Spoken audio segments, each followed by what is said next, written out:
People don't resist AI. They resist unpredictability.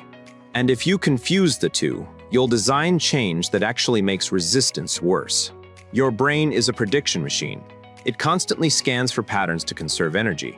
When AI comes in, it breaks those mental models faster than the brain can update them.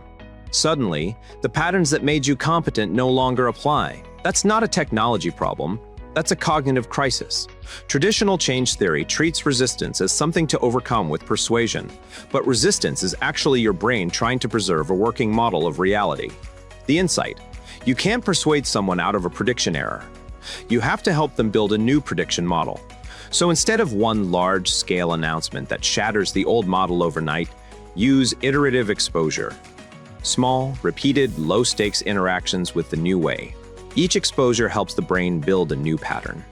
You are letting the neural pathways grow instead of trying to force a rewrite. The future of change theory isn't about better rollout plans. It's about designing learning cycles that match how the brain actually updates. Next, we'll talk about why cognitive overload is the hidden epidemic in AI transformation.